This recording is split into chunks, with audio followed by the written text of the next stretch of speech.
Selamat pagi seluruh jemaat GPDI Situbondo dimanapun saudara berada. Saat pagi hari ini kita bersuka cita, kita bersyukur buat kesehatan, buat kekuatan yang Tuhan berikan dalam kehidupan kita. Kalau kita ada, hanya karena anugerah Tuhan. Mari, meskipun kita masih belum bisa beribadah di dalam gedung gereja, tetapi kerinduan kita untuk memuji Tuhan, kerinduan kita untuk menyembah Tuhan, mari pagi hari ini kita sama-sama beribadah, dan sebelum kita mulai kita akan berdoa. Mengucap syukur buat pagi hari ini Tuhan, Engkau mengasihi kami, Engkau pelihara kami dengan kekuatan, dengan kesehatan, dan kami bersyukur buat semua yang Tuhan kerjakan dalam kehidupan kami. Tuhan, kami rindu untuk menyembah Engkau, kami rindu untuk memuliakan nama Tuhan. Dimanapun kami berada saat ini, bersama siapapun kami berada saat ini, tapi kami mau satukan hati kami untuk kami menaikkan nama Tuhan. Terima kasih Bapa, urapi setiap hamba-Mu yang akan melayani, urapi kami semua para pemuji-Mu. Terima kasih Bapa, kami akan mulaikan ibadah kami saat pagi hari ini, hanya di dalam nama Tuhan Yesus, Juru Selamat kami. Haleluya, amin. Puji Tuhan. Kita bersuka cita saat pagi hari ini, amin. Sebab ketika kita berjalan dengan Tuhan, ada sukacita dan kita merasakan cinta kasih-Nya Tuhan setiap hari untuk kita. Kita angkat satu pujian yang mengatakan, jalan serta Yesus setiap langkah. Jalan serta Yesus setiap langkah, ku akan merasa cintanya Allah. Mengapa bersusah, Tuhan pelihara. Jalan serta Yesus sampai di surga. Jalan serta Yesus, serta Yesus setiap langkah, ku akan merasa cintanya Allah. Mengapa bersusah, Tuhan pelihara. Jalan serta Yesus sampai di surga. Sekali lagi, jalan serta Yesus. Jalan serta Yesus setiap langkah, ku akan merasa cintanya Allah. Mengapa bersusah, Tuhan pelihara. Jalan serta Yesus sampai selamanya. Puji Tuhan. Kalau kita melihat keadaan dunia yang tidak menentu saat ini, tapi kita masih punya harapan. Di dalam Tuhan ada harapan. Kita mau angkat pujian yang mengatakan, sebab Dia hidup, ada hari esok. Amin.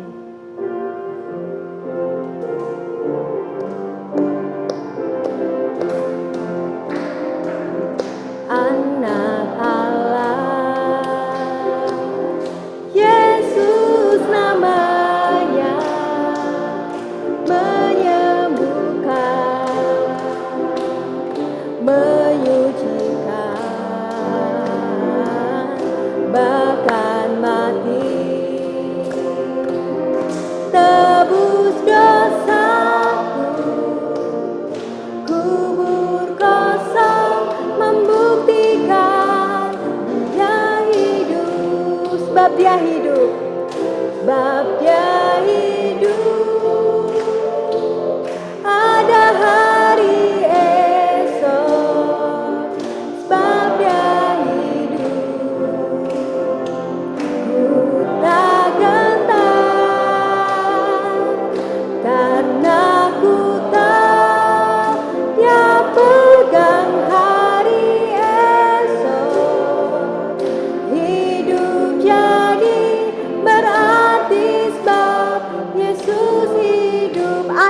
Allah Yesus namanya. Anak Allah Yesus namanya, menyembuhkan,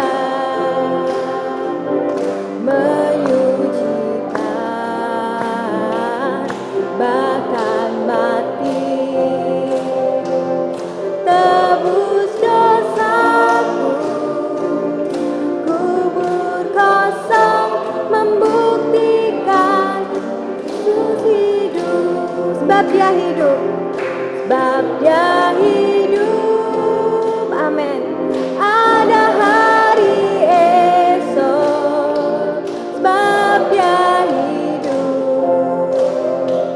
Ku tak gentar, karena ku tahu dia pegang hari esok. Hidup jadi berarti sebab Yesus hidup. Kembali katakan, anak Allah Yesus namanya. Allah Yesus namanya, menyembuhkan, menyucikan, bahkan mati, tebus dosaku, kubur kosong membuktikan Yesus hidup. Sebab dia hidup, sebab dia hidup. Ada hari esok, sebab dia hidup. Ku tak gentar, karena ku tahu dia pegang hari esok. Hidup jadi berarti sebab Yesus hidup. Sebab dia hidup, sebab dia hidup. Ada hari esok, sebab dia hidup. Ku tak gentar, karena ku tahu dia pegang hari esok. Hidup jadi berarti sebab Yesus hidup. Puji Tuhan, saat pagi hari ini kita akan mendengarkan firman Tuhan. Firman Tuhan yang menjadi kekuatan kita, firman Tuhan yang akan menghiburkan kita. Puji Tuhan, kita mau katakan bersama-sama, satu-satunya yang kuandalkan. Hanya Yesus yang menjadi andalan kita, hanya Yesus yang bisa kita harapkan saat ini.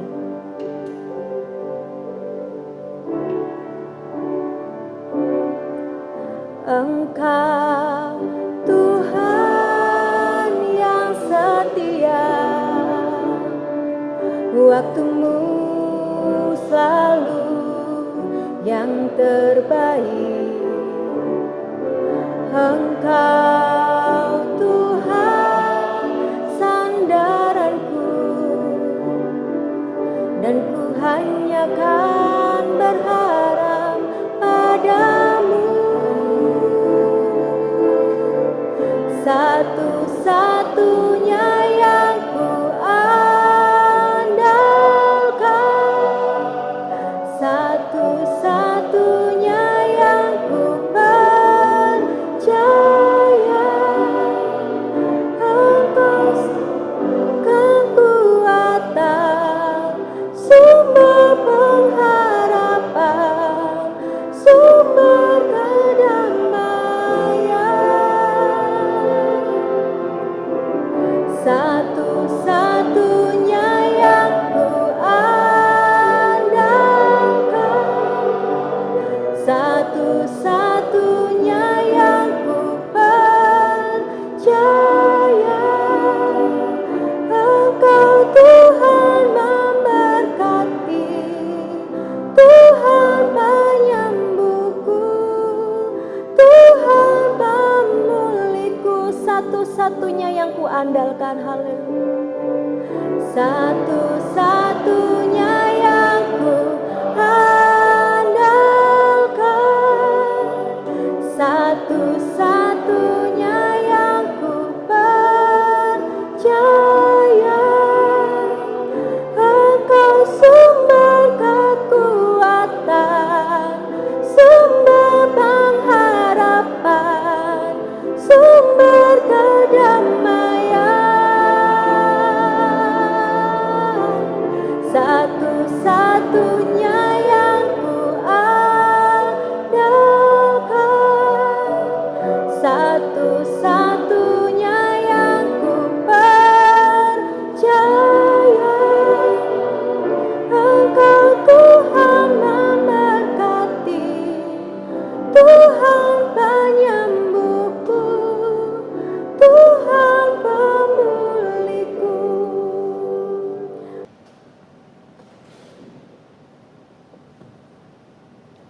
Selamat pagi, salam kasih, salam sejahtera di dalam Tuhan Yesus Kristus untuk semua saudara-saudara yang Tuhan Yesus kasihi. Kita patut selalu bersyukur kepada Tuhan Yesus karena Tuhan sudah menolong, menyertai, memberkati, dan menyelamatkan kita. Hidup di tengah-tengah dunia ini adalah menghadapi begitu banyak masalah, tantangan, cobaan. Tetapi sampai pagi ini kita ada dalam keadaan yang baik, itu membuktikan bahwa ada yang sudah menaungi, menyertai, melindungi, dan memberkati kita.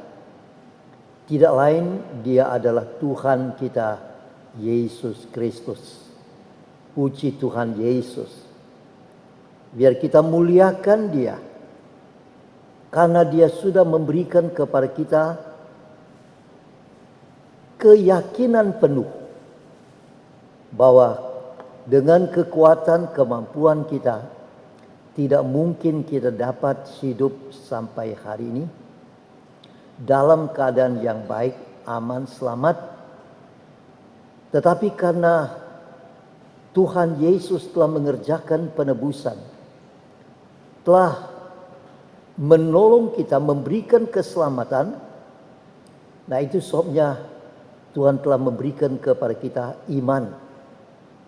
Iman yang kita tujukan hanya kepada Tuhan Yesus Kristus sebagai Allah, sebagai Tuhan, sebagai juru selamat kita. Kita berterima kasih, kita masih tetap memiliki iman ini yang menghubungkan kita dengan Yesus setiap hari, setiap saat. Iman yang kita miliki, yang kita tujukan kepada Tuhan Yesus Kristus, yang sudah menyelamatkan kita. Iman itu telah memberikan begitu banyak dalam suatu arti penuh bagi kita yang hidup di tengah-tengah dunia ini. Iman memberikan keselamatan, iman juga memberkati hidup kita. Bukan saja untuk hari-hari ini, tetapi sampai masa yang akan datang, yang hanya dicari oleh Tuhan iman, sebab Tuhan Yesus akan datang kembali. Dan Tuhan Yesus pernah berfirman, apabila Aku datang kembali ke bumi ini. Nah, kita harus yakin Tuhan Yesus akan datang kembali. Dan apa yang Dia cari?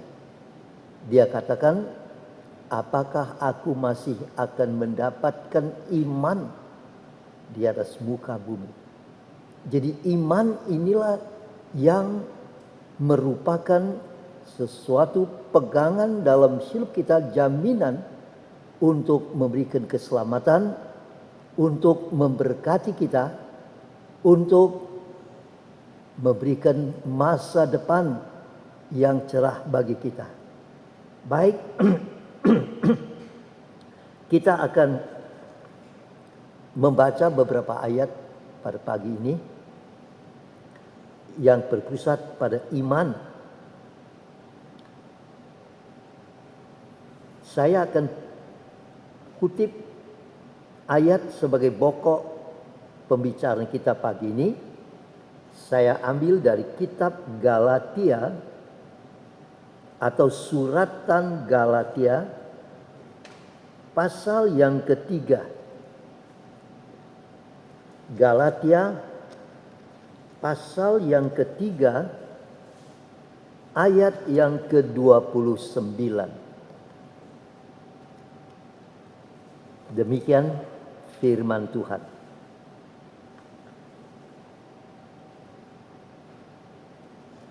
Dan jikalau kamu adalah milik Kristus,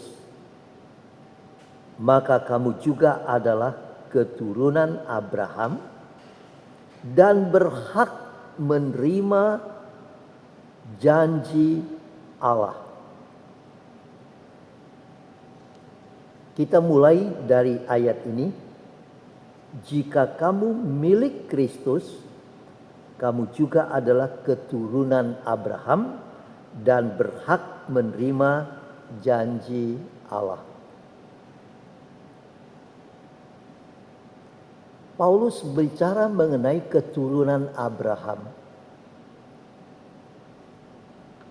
yang berhak menerima janji Allah.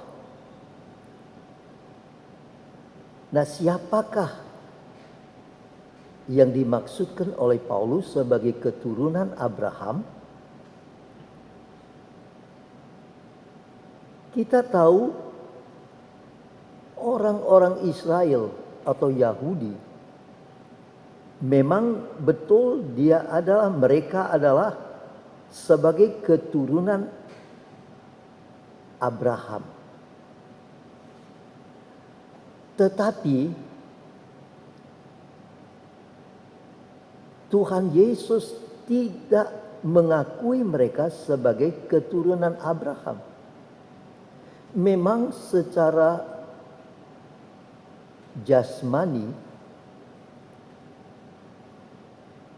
mereka adalah keturunan Abraham.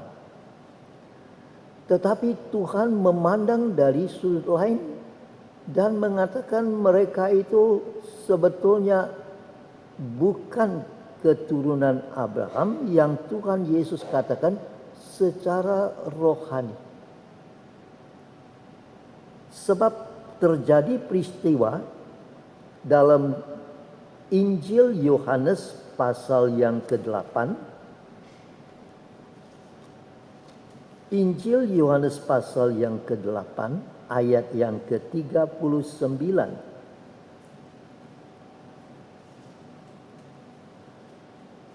Jawab mereka kepadanya. Mereka ini adalah orang-orang Yahudi. Jawab mereka orang-orang Yahudi kepadanya, kepada Tuhan Yesus. Mereka berkata, Bapa kami ialah Abraham. Itu pengakuan mereka. Kata Yesus kepada mereka, jikalau sekiranya kamu anak-anak Abraham, tentulah kamu mengerjakan pekerjaan yang dikerjakan oleh Abraham. Jadi tanya jawab yang terjadi antara Tuhan Yesus dengan orang-orang Yahudi. Orang-orang Yahudi berkata, Bapa kami ialah Abraham. Berarti mereka keturunan Abraham. Tapi Tuhan Yesus mengatakan, kalau kamu anak-anak Abraham, tentu kamu mengerjakan pekerjaan yang dikerjakan oleh Abraham. ternyata apa yang Abraham lakukan itu tidak diikuti oleh orang-orang Yahudi. Nah, pekerjaan apa yang dimaksudkan oleh Tuhan Yesus mengenai pekerjaan Abraham?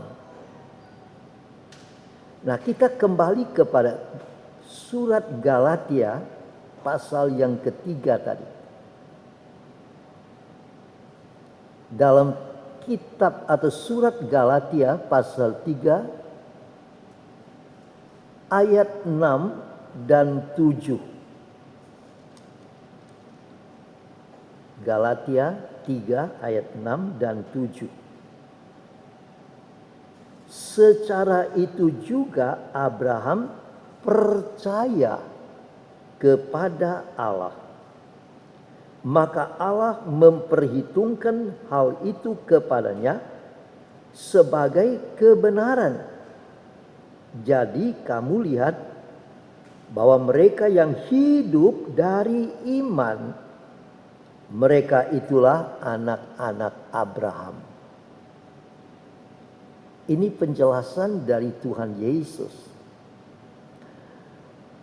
Keadaan Abraham atau sikap Abraham adalah Abraham percaya kepada Allah.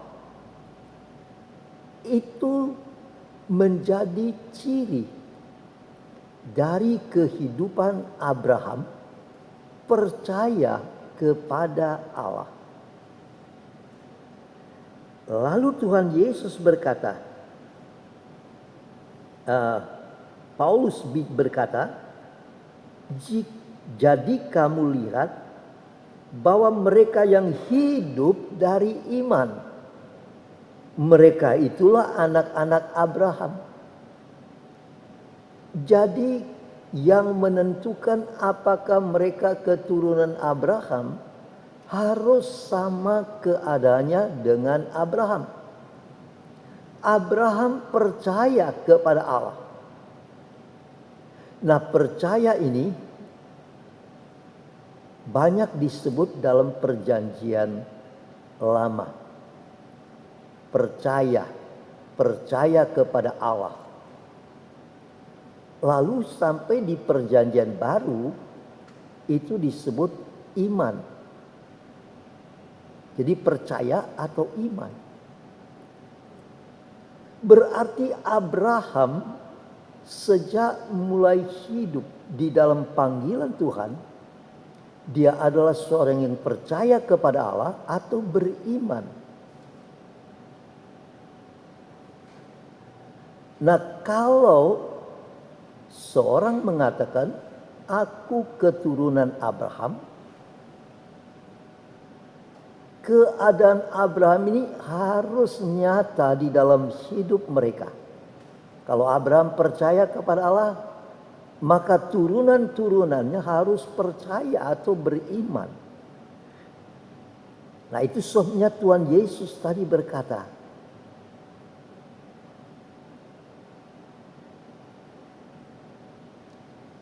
kamu bukan anak-anak Abraham, sebab kamu tidak mengerjakan apa yang dikerjakan Abraham, atau keadaan Abraham tidak menurun kepada kamu yang seharusnya sebagai keturunannya juga melakukan hal yang sama.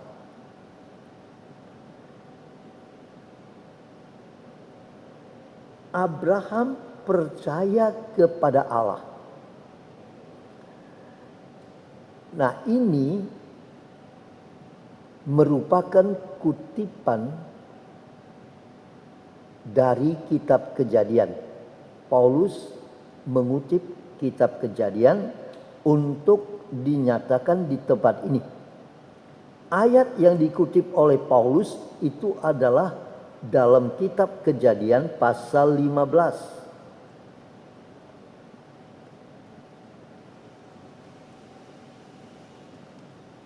Kejadian pasal yang ke-15 ayat 1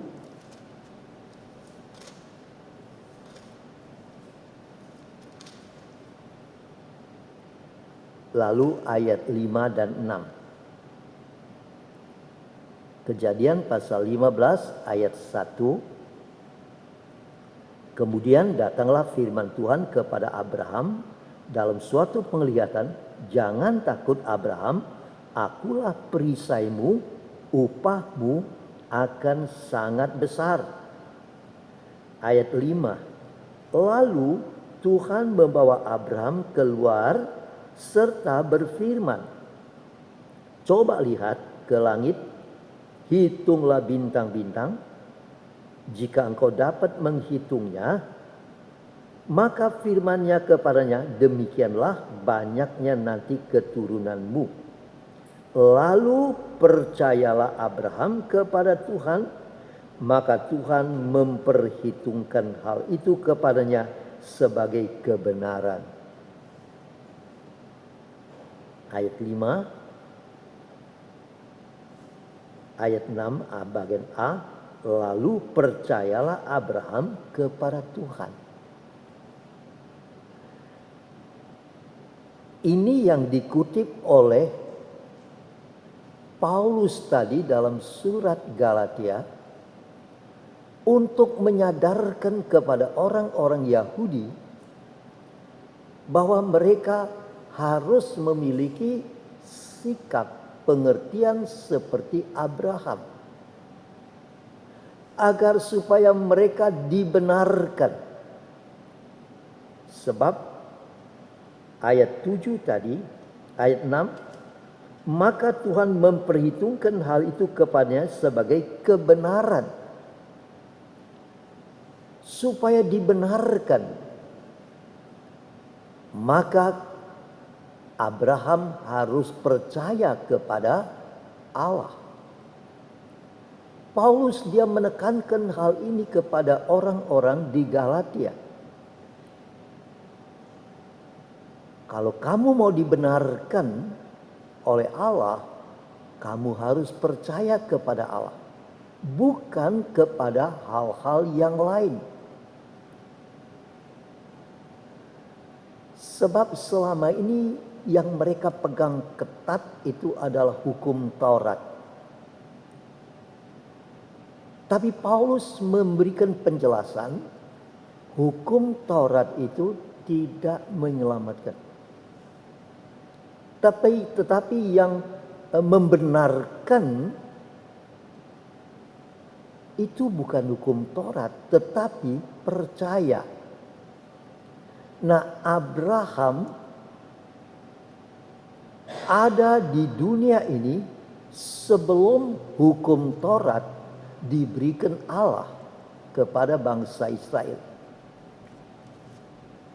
Jadi Paulus dia berkata, kalau kamu mau dibenarkan harus percaya kepada Allah, bukan karena melakukan hukum Taurat. Sebab demikian yang dialami oleh Abraham. Kita tertarik kepada ayat yang ke-6 ini sebab untuk pertama kali dalam Alkitab percaya dan kebenaran itu disebut bersama-sama dalam Alkitab. Tuhan berkata, karena Abraham percaya kepada Tuhan, maka Tuhan memperhitungkan hal itu kepadanya sebagai kebenaran. Percaya dan kebenaran itu disebut bersama-sama di tempat ini. Mari kita belajar mengerti tentang percaya atau iman dengan kebenaran. Ada dua hal yang kita lihat, yaitu mengenai percaya dan kebenaran. Percaya itu memiliki pengertian percaya atau iman adalah bergantung kepada Tuhan. Itu percaya atau iman. Bergantung kepada Tuhan. Dan pengertian yang berikut tentang iman itu adalah taat dan kesetiaan. Kalau Abraham dia berkata, aku percaya kepada Allah, berarti dia bergantung sepenuhnya kepada Tuhan dan tetap taat dan setia kepada Tuhan. Itu percaya. Jadi dengan demikian percaya itu berarti bertekun dalam mempercayai dan yakin dengan kesetiaan yang bersifat taat. Jadi percaya itu adalah bertekun dalam mempercayai dan yakin dengan kesetiaan yang bersifat taat. Mengandung kesetiaan, taat, percaya. Itu percaya atau iman. Itulah iman yang dimiliki oleh Abraham. Hatinya terarah sepenuhnya kepada Allah dalam kepercayaan, ketaatan, dan penyerahan secara tetap. Itu artinya percaya. Bukan sekedar diucapkan aku percaya, aku beriman, tetapi itu mengandung suatu pengertian taat, setia, percaya sepenuhnya. Nah, itu percaya atau iman. Selanjutnya kita melihat kebenaran. Kebenaran orang yang percaya kepada Allah itu akan dibenarkan. Berarti mempunyai hubungan yang benar dengan Allah dan sesuai dengan kehendaknya. Itu kebenaran. Kebenaran itu berarti berhubungan yang benar dengan Allah dan menurut kehendaknya. Nah, dengan percaya kepada Tuhan, dia dibenarkan. Karena dia selalu berhubungan dengan Allah dan menurut kehendaknya.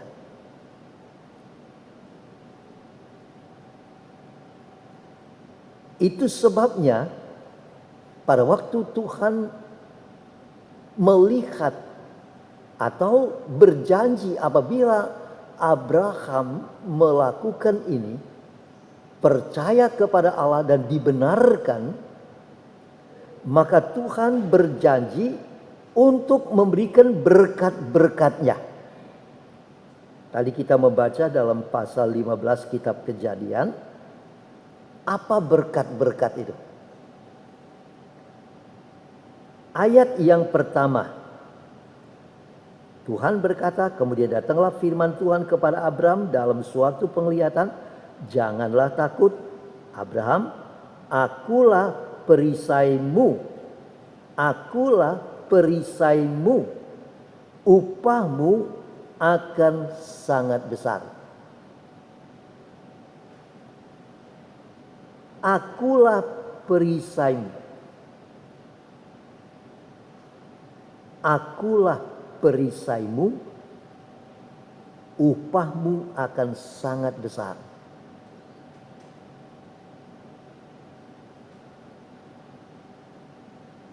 Janji yang kedua dalam ayat yang kelima yang kita sudah baca tadi. Lalu Tuhan membawa Abram keluar serta berfirman, coba lihat ke langit, hitunglah bintang-bintang jika engkau dapat menghitungnya.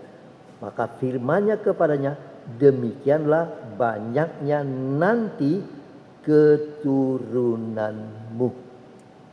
Yang Tuhan janjikan berikutnya adalah keturunan, anak. Abraham dipanggil oleh Tuhan dari kampung halamannya atau dari negerinya itu di Ur Kasdim, jauh di timur. Tuhan berkata, tinggalkan semua itu dan pergi ke suatu tempat yang aku akan tunjukkan kemudian kepada engkau. Abraham mendengar panggilan Tuhan, dia tinggalkan kampung halamannya, negerinya, keluarganya, dia tinggalkan lalu berjalan ke arah yang Tuhan akan tunjukkan kemana dia akan pergi.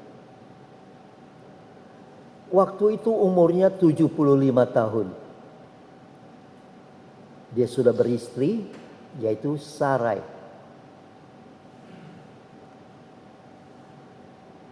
Mereka suami istri belum punya anak. Maka Tuhan kemudian setelah Abraham keluar dari Ur Kasdim, masuk ke tempat yang Tuhan tunjukkan, ternyata itu adalah Kanaan. Lalu Tuhan berjanji, engkau akan diberkati, aku menjadi perisaimu, upahmu akan sangat besar, dan engkau akan mendapat anak. Bukan anak saja, tetapi akan mendapat turunan yang begitu banyak. Lalu yang ketiga, ayat yang ke-7, lagi firman Tuhan kepadanya, akulah Tuhan yang membawa engkau keluar dari Ur Kasdim untuk memberikan negeri ini kepadamu menjadi milikmu. Yang Tuhan janjikan lagi adalah negeri untuk menampung keturunan Abraham. Itu adalah Kanaan. Yang tidak lain itu adalah yang kita kenal sekarang itu Palestina. Itu negeri yang Tuhan janjikan dan berikan kepada Abraham dan turunannya. Itu janji-janji dari Tuhan. Dan Abraham dia berkata, aku percaya kepada Allah. Tetapi sayang, kepercayaan seseorang atau iman seseorang itu mudah goyah. Tidak dapat dipertahankan. Demikian juga yang terjadi pada Abraham. Abraham mengalami kegoyangan, goyah imannya. Sebab dia menunggu mana janji Tuhan tentang anak. Dia tunggu-tunggu, tetapi tidak juga terwujud menjadi suatu kenyataan. Maka itulah yang menyebabkan dia goyah imannya. Dalam Kejadian pasal 16 ayat 15, setelah Abraham percaya, tapi pasal 16, pasal 15 tadi dia percaya, tapi pasal 16 terjadi sesuatu. Kejadian 16 ayat 1 sampai 4. Kejadian pasal 16 ayat 1 sampai 4. Adapun Sarai, istri Abraham itu tidak beranak. Dia mempunyai seorang hamba perempuan orang Mesir, Hagar namanya. Berkatalah Sarai kepada Abraham, engkau tahu Tuhan tidak memberikan aku melahirkan anak. Karena itu baiklah hampiri hambaku itu, mungkin oleh dialah aku dapat memperoleh seorang anak. Dan Abram mendengarkan perkataan Sarai. Jadi Sarai istri Abram itu mengambil Hagar hambanya orang Mesir itu, yakni ketika Abram telah 10 tahun tinggal di tanah Kanaan. Lalu memberikannya kepada Abram suaminya untuk menjadi istrinya. Abram menghampiri Hagar, lalu mengandunglah perempuan itu. Ketika Hagar tahu bahwa dia mengandung, maka dia memandang rendah akan nyonyanya. Sarai, istri dari Abraham, melihat dirinya tidak bisa melahirkan seorang anak untuk Abraham. Sejak Abraham meninggalkan Ur Kasdim dan menuju ke Kanaan, umurnya Abraham waktu itu 75 tahun. 10 tahun. So pada waktu janji itu diberikan kepada Abraham akan mendapat keturunan, tetapi setelah tinggal di Kanaan 10 tahun, Sarai tetap belum melahirkan seorang anak. Lalu timbul ide dalam Sarai. Dia katakan kepada Abraham, aku tidak bisa melahirkan anak. Jadi supaya engkau mendapat anak, ambil hambaku. Zaman dahulu seorang ibu, nyonya, itu mempunyai beberapa hamba. Sarai berkata, salah satu hambaku itu orang Mesir bernama Hagar. Aku berikan dia kepada engkau supaya dia bisa melahirkan anak bagi engkau. Abram pikir-pikir, iya betul juga usul dari Sarai istri. Sudah 10 tahun Abram tinggal di Kanaan, tetapi istrinya belum juga melahirkan. Janji Tuhan itu belum digenapkan. Jadi Abram berkata, oh mungkin ini cara yang paling baik. Lalu dia ambil Hagar dan dia jadikan istri. Maka Hagar hamil. Waktu Hagar tahu dirinya hamil, nyonyanya tidak.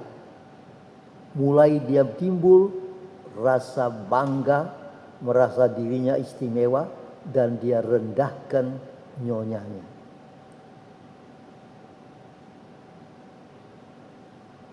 Terjadi kekacauan.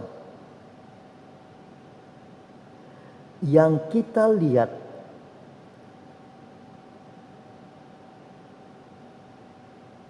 memang Hagar kemudian melahirkan seorang anak laki-laki, tapi bukan itu yang dikehendaki Tuhan. Bukan itu maksud Tuhan. Tuhan tetap berkata, istrimu yang sah, Sarai, akan melahirkan seorang anak laki-laki. Bukan ini. Nah, kita melihat manusia, kalaupun seringkali dia berkata, aku percaya kepada Allah, aku beriman kepada Allah, tetapi tidak percaya sepenuhnya. Masih muncul kehendak diri sendiri, pikiran sendiri, ide sendiri.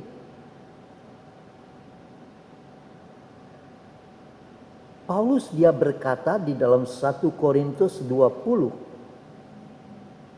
1 Korintus pasal 1 ayat 20.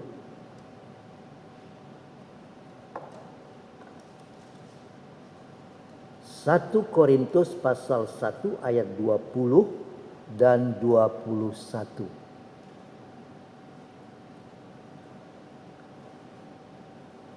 1 Korintus 1 ayat 20 dan 21. Di manakah orang yang berhikmat? Di manakah ahli Taurat? Di manakah pembantah dari dunia ini?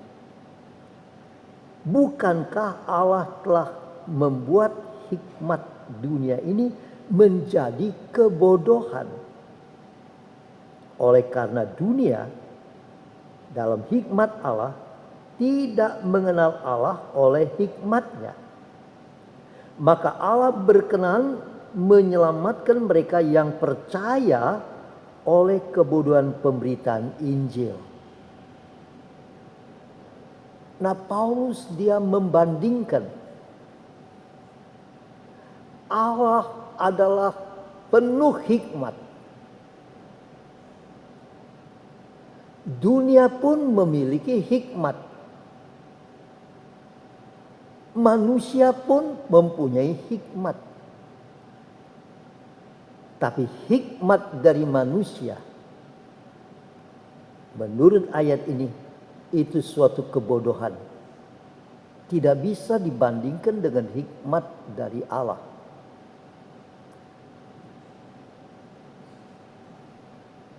Hikmat dari dunia bertentangan dengan hikmat Allah. Nah, itu yang tadi kita melihat dalam peristiwa atau kehidupan Abraham. Muncul, timbul ide. Itu pikiran manusia yang menganggap itu betul, itu baik. Sarai berkata, kalau engkau berkata kepada Abraham, kalau engkau mengambil hambaku, engkau akan bisa mendapat anak. Abraham percaya, menerima. Nah, yang kita lihat di sini adalah iman, percaya dengan ide manusia, pikiran manusia itu berlawanan, bertentangan. Kalau pertama sekali Abraham berkata, dia percaya kepada Allah, sebetulnya sepenuhnya bergantung kepada Allah, setia dan taat. Tetapi dia memakai akal pikiran manusia. Di sini kegagalannya.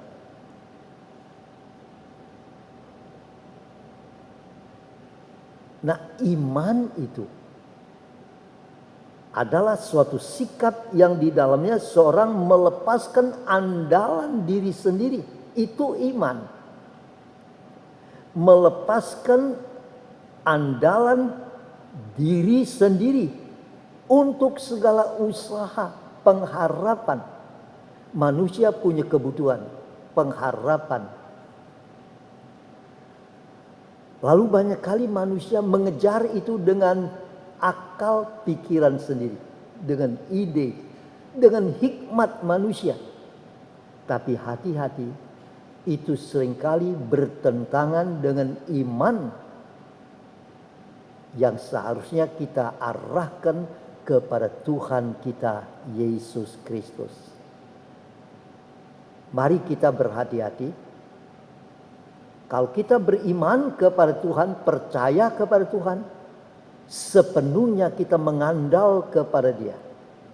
Bukan lagi mengandalkan kemampuan diri sendiri, itu bertentangan seringkali.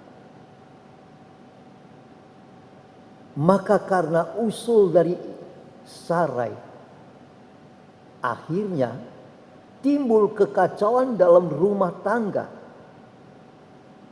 antara Abraham, Sarai, dan Hagar. Timbul kekacauan, tidak sejahtera. Mari kita tetap bertahan kepada iman yang kita miliki, yang kita tujukan kepada Tuhan Yesus Kristus. Kita arahkan selalu iman kita kepada Tuhan Yesus, mempercayakan segala sesuatu dalam hidup kita kepada Dia, kepada Tuhan Yesus Kristus. Agar supaya kita boleh mengalami keselamatan, ketenangan dalam diri kita, damai sejahtera, rumah tangga kita, dan segala sesuatu. Iman itulah yang menjadi dasar dari segala sesuatu yang kita harapkan.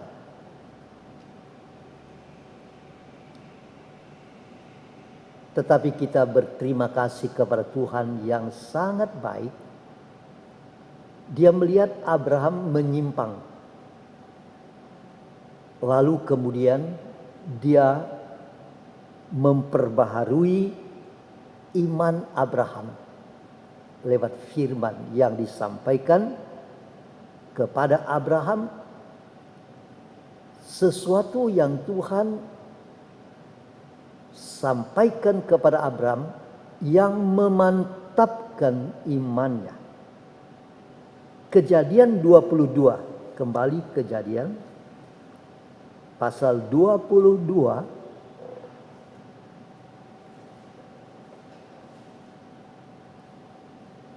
ayat 17 dan 18. Kejadian pasal 22 ayat 17 dan 18. Maka aku akan memberkati engkau berlimpah-limpah dan membuat keturunanmu sangat banyak seperti bintang di langit dan seperti pasir di tepi laut, dan keturunanmu itu akan menduduki kota-kota musuhnya. Oleh keturunanmu lah semua bangsa di bumi akan mendapat berkat, karena engkau mendengarkan firman-Ku. Tuhan mengulangi janji kepada Abraham ayat 17. Tuhan berkata, aku akan memberkati engkau berlimpah-limpah dan membuat keturunanmu sangat banyak. Itu janji yang diulang oleh Tuhan. Lalu ayat yang ke-18, Tuhan berkata, oleh keturunanmu lah semua bangsa di bumi akan mendapat berkat. Oleh keturunanmu lah. Jadi janji Allah kepada Abraham itu dikuatkan, diteguhkan, dijamin oleh keturunan.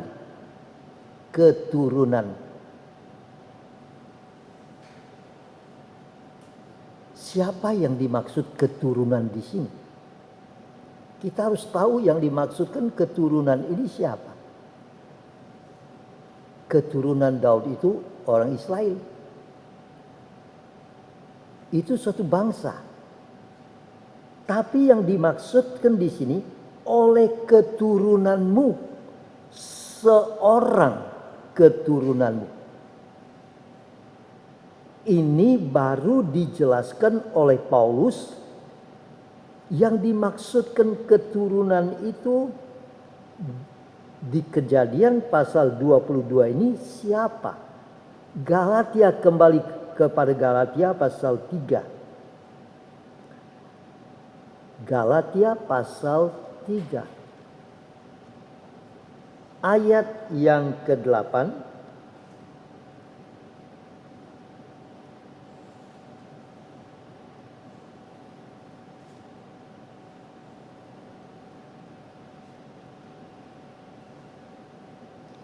Maaf, ayat 16. Galatia pasal 3 ayat yang ke-16. Adapun kepada Abraham diucapkan segala janji itu dan kepada keturunannya.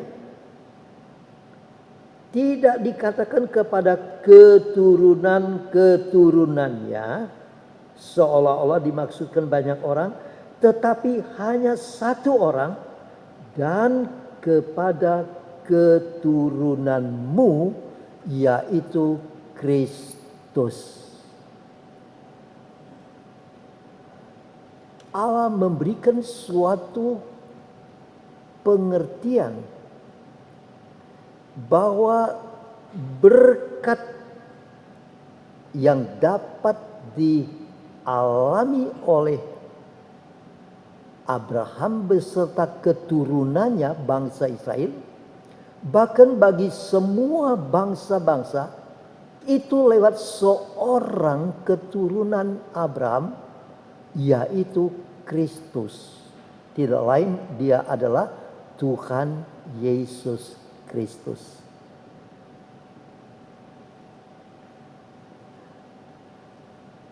Jadi jauh sebelum datangnya Tuhan Yesus ke dunia ini, Tuhan sudah memberikan suatu gambaran pengertian kepada Abraham datangnya seorang keturunannya yang menjadi sumber segala berkat. Sebab Abraham tadi menerima janji Tuhan, aku akan memberkati engkau berlimpah-limpah. Siapa yang dapat memberikan berkat? Seorang keturunan Abraham. Dia tidak lain adalah Tuhan Yesus Kristus.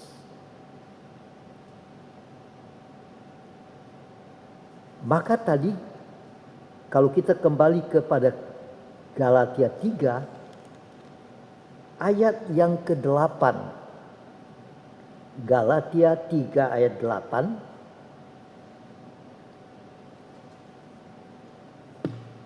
Dan kitab suci yang sebelumnya mengetahui bahwa Allah membenarkan orang-orang bukan Yahudi oleh karena iman, telah terlebih dahulu memberitakan Injil kepada Abraham.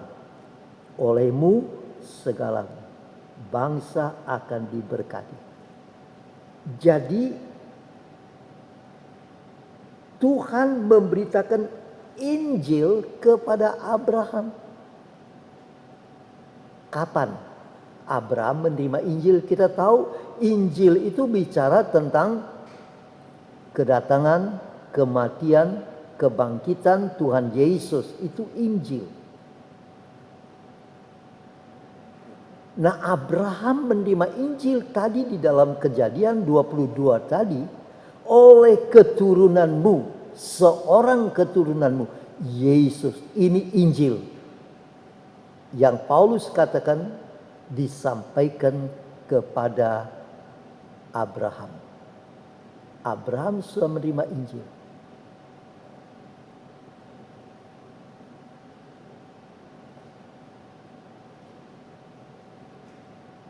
Jadi kita melihat perjanjian lama dengan perjanjian baru itu terkait sangat erat. Tidak bisa dipisahkan. Nah, kalau kita kembali kepada Galatia pasal 3 tadi ayat 7, ayat 9, ayat 29 kita akan baca sekali lagi. Galatia pasal 3 ayat 7, ayat 9 dan ayat 29.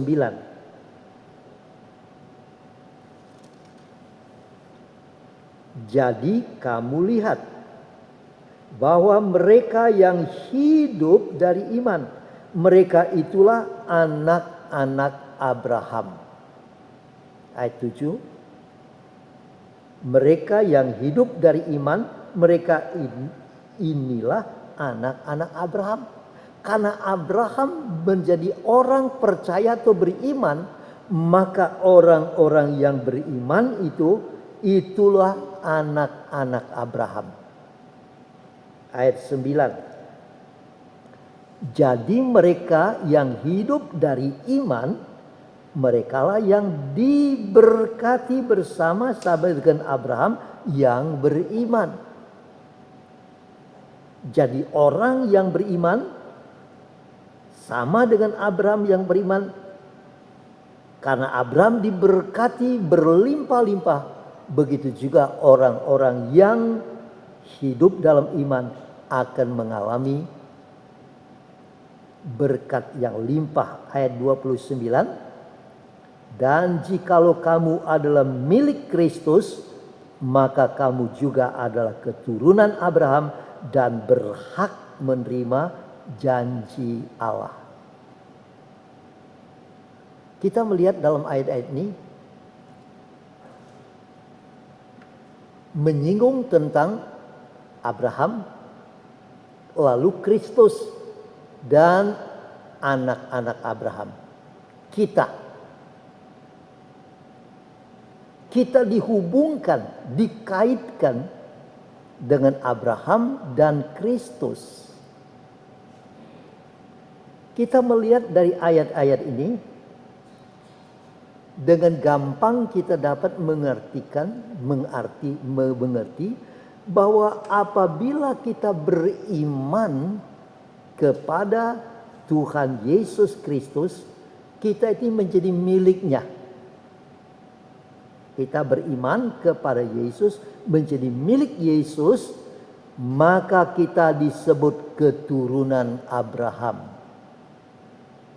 Iman kita kepada Kristus menjadikan kita milik Kristus. Juga kita disebut dalam ayat Alkitab ini, kita ini adalah keturunan Abraham. Karena Abraham beriman, kita beriman, maka kita disebut keturunan Abraham secara rohani. Tuhan berkata,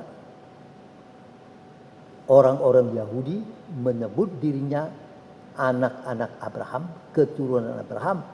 Tapi yang Tuhan Yesus tekankan adalah anak-anak Abraham secara rohani yang memiliki iman sama seperti Abraham dan dibenarkan. Kita sebagai keturunan atau anak-anak Abraham secara rohani, kita menjadi ahli waris.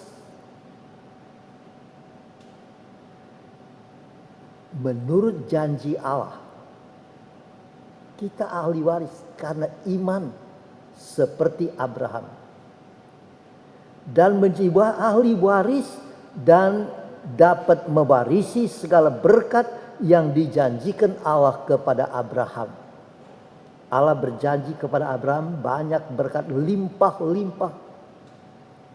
Kita berhak menerima janji ini karena kita mempunyai iman seperti Abraham melalui Yesus Kristus. Maka kita dikaitkan menjadi satu. Percaya kepada Tuhan Yesus Kristus dengan iman dan menjadikan kita miliknya. Maka kita secara rohani digolongkan turunan atau anak-anak Abraham dan berhak menerima warisan-warisan yang dijanjikan Allah kepada Abraham. Apa janji-janji itu? Janji dari warisan itu. Jadi janji dari berkat Tuhan. Kita sudah melihat tadi dalam Kejadian 15. Sudah kita membaca. Dalam Kejadian 15. Tuhan memberkati Abraham dengan beberapa hal. Kita sudah membaca Kejadian 15 ayat 1. Tuhan itu berjanji untuk menjadi perisai bagi Abraham. Menjadi perisai. Nah, karena itu diberikan kepada Abraham, kita mewarisi juga karena kita mempunyai iman seperti Abraham memiliki iman percaya kepada Allah. Maka iman inilah yang menjadikan kita layak menerima warisan perjanjian ini. Abraham diberkati, Tuhan menjadi perisai. Kita bisa menerima ini karena iman kita kepada Tuhan Yesus Kristus. Dalam kitab Efesus pasal 6. Efesus pasal 6. Ayat yang ke-16. Efesus pasal 6 ayat yang ke-16. Dalam segala keadaan pergunakanlah perisai iman. Sebab dengan perisai itu kamu akan dapat memadamkan semua panah api dari si jahat. Kenakanlah perisai iman. Dalam kitab atau surat Efesus pasal 6 ini ada beberapa perlengkapan senjata Allah diberikan kepada kita. Salah satunya perisai iman. Iman kita tertujukan kepada siapa? Tuhan Yesus Kristus. Berarti iman kita kepada Tuhan Yesus itu merupakan perisai. Yesus akan bertindak sebagai perisai terhadap kita. Agar supaya dengan perisai itu kamu dapat memadamkan semua panah api dari si jahat. Si jahat itu iblis. Minggu lalu saya bicara tentang iblis itu mengacaukan dunia ini. Dia sedang membidikkan anak panah berapi kepada siapa saja, bahkan mengacaukan dunia ini. Dengan begitu banyak kesulitan, masalah, kekacauan, bahaya. Bahkan ini akan terus bertambah-tambah sampai dunia masuk ke dalam masa antikristus. Itu adalah kesusahan yang besar. Iblis akan bekerja terus hari-hari untuk membidikkan anak panah berapi, membakar di mana-mana, membakar emosi manusia, membakar kejahatan manusia, membakar segala sesuatu sehingga banyak orang akan mengalami kematian.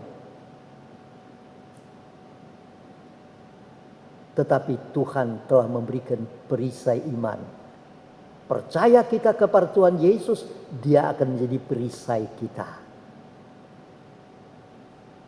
Termasuk yang hari-hari ini sedang membuat dunia ini menjadi begitu ketakutan. Virus corona. Dunia sedang mengalami suatu masa yang sangat menakutkan, menggemparkan. Berapa banyak negara sudah terkena virus ini, menjalar sampai ke berapa banyak negara. Dan itu pun bertambah-tambah jumlah orang yang terkena virus ini. Dan banyak yang mengalami keputusasaan. Ada salah satu negara yang berkata, sudah, pemerintah tidak akan melakukan apapun juga. Terserah apa yang terjadi. Putus asa. Bagi kita, orang-orang yang beriman kepada Tuhan Yesus, dia perisai yang akan melindungi kita. Kita bersandar, berharap kepada Tuhan Yesus, tapi juga tetap pelihara, berjaga-jaga dengan baik. Kita berhati-hati. Jangan hidup sembarangan. Tidak mengerti bagaimana kita harus menjaga kesehatan kita, keselamatan kita. Mari kita mohon Tuhan memberikan kita iman, memberikan kita hikmat, memberikan kita kewaspadaan, supaya kita selalu dilindungi dan dia menjadi perisai buat kita.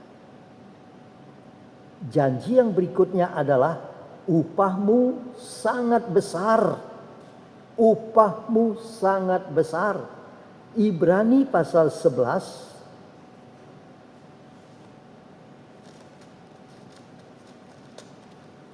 Ibrani pasal 11 ayat yang ke-6.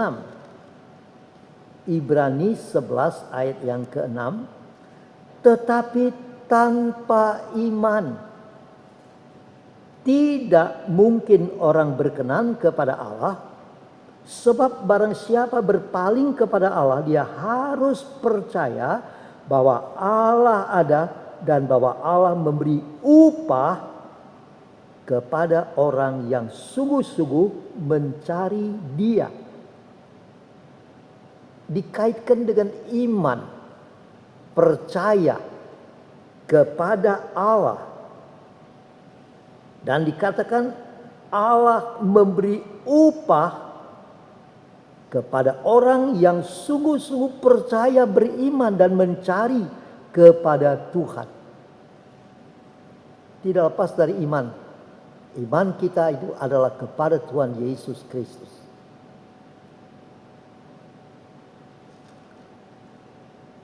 Lagi mengenai upah ini, Wahyu 22 mengenai upah, Wahyu 22 ayat yang ke-12. Wahyu 22 ayat 12 dan 13. Sesungguhnya aku datang. Aku ini adalah Yesus Kristus. Tuhan Yesus berkata, sesungguhnya aku datang segera dan aku membawa upahku untuk membalas kepada setiap orang menurut perbuatannya.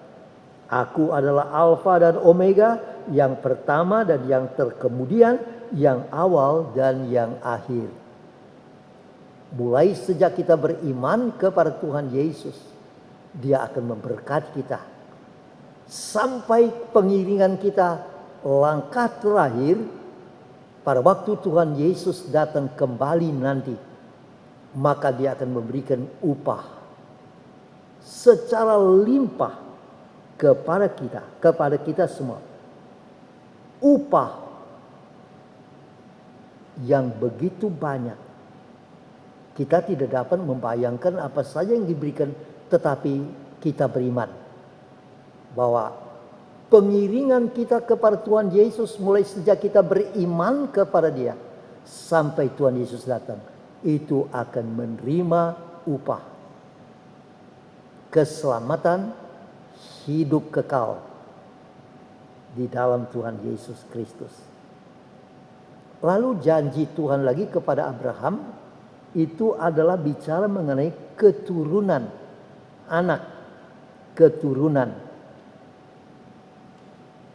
anak-anak. Kepada Abraham dikatakan kamu akan menjadi bangsa yang besar.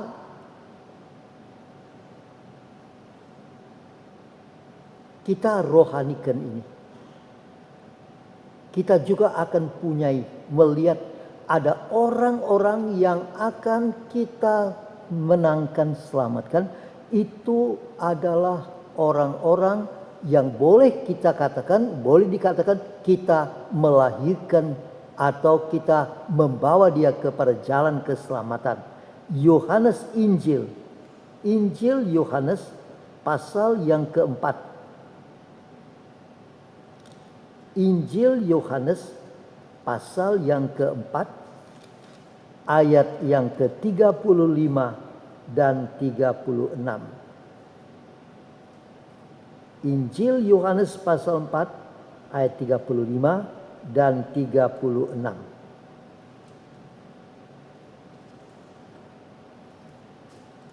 Bukankah kamu mengatakan 4 bulan lagi tibalah musim menuai? Tetapi aku berkata kepadamu, lihatlah sekelilingmu dan pandanglah ladang-ladang yang sudah menguning dan matang untuk dituai. Sekarang juga penuai telah menerima upahnya dan dia mengumpulkan buah untuk hidup yang kekal, sehingga penabur dan penuai sama-sama bersuka cita. Kita dipanggil oleh Tuhan untuk menjadikan bangsa-bangsa itu orang-orang yang mengenal kepada Allah. Turunan kita, anak-anak kita jadikan mereka sebagai anak-anak ilahi. Di samping keluarga sendiri, kita selamatkan sekeluarga ini semua, suami istri, anak, orang tua, semuanya. Tapi juga kita melihat keliling kita untuk menjadikan orang-orang lain, apalagi masa-masa ini.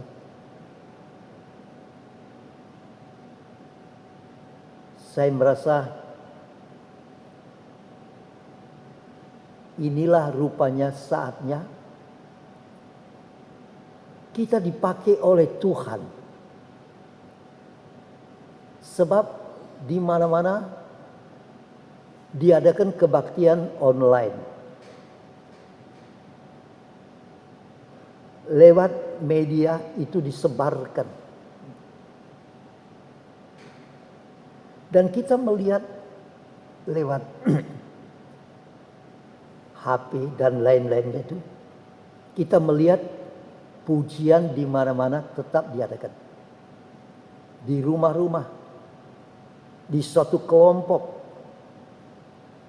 ada kesaksian-kesaksian yang disampaikan.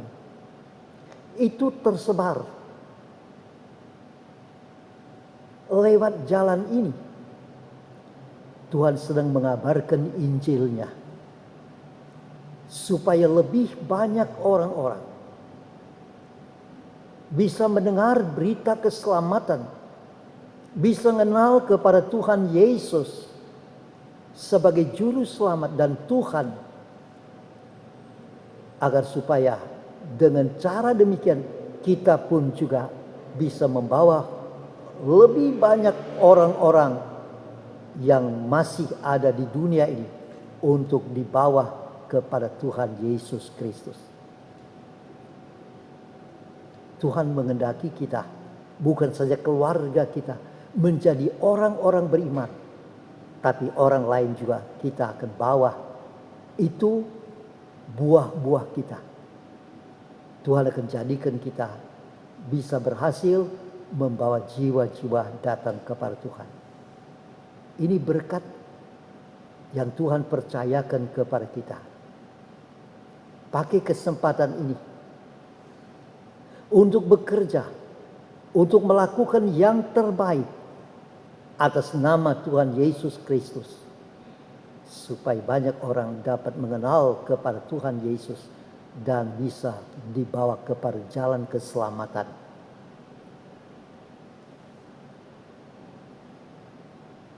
Berkat berikut janji Tuhan kepada Abraham.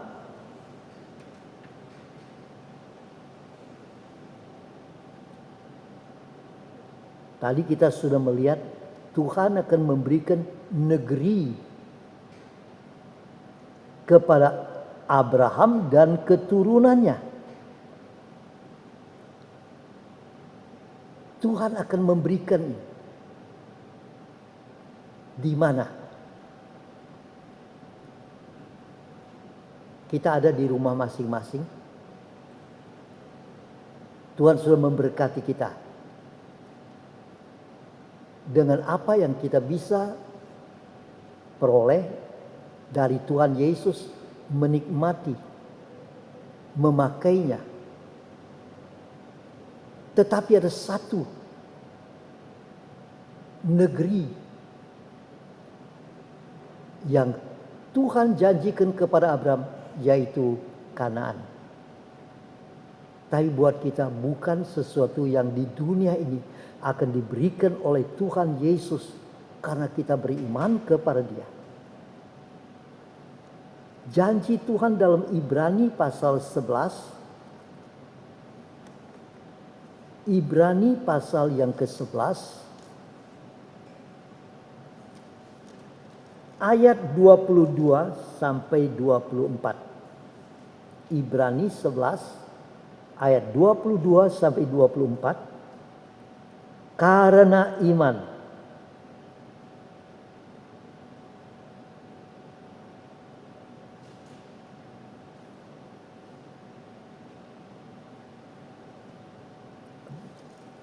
pasal 12, saudara, maaf. Ibrani pasal 12 ayat 22 sampai 24. Tetapi kamu sudah datang ke Bukit Sion, ke kota Allah yang hidup, Yerusalem sorgawi, dan kepada beribu-ribu malaikat, suatu kumpulan yang meriah, dan kepada jemaat anak-anak sulung yang namanya terdaftar di sorga, dan kepada Allah yang menghakimi semua orang, dan kepada roh-roh orang-orang benar yang telah menjadi sempurna, dan kepada Yesus pengantara perjanjian baru, dan kepada darah pemercikan yang berbicara lebih kuat daripada darah Habil. Puji Tuhan. Ini janji Tuhan kepada kita. Tuhan akan memberikan suatu tempat yang paling indah dan tidak pernah terdapat atau kita temukan di dunia ini, yaitu tempat perhimpunan dari semua anak-anak sulung. Dikatakan tadi jemaat anak-anak sulung. Itu adalah perhimpunan yang sangat besar dan ditadakan di tempat di kota Allah, yaitu Yerusalem sorgawi. Bukan Yerusalem di dunia ini, tetapi Yerusalem sorgawi. Itulah tempat yang kekal bagi kita yang beriman kepada Tuhan Yesus Kristus. Itulah tujuan kita yang terakhir, penuh kemuliaan oleh karena kita beriman kepada Tuhan Yesus Kristus. Amin. Puji Tuhan.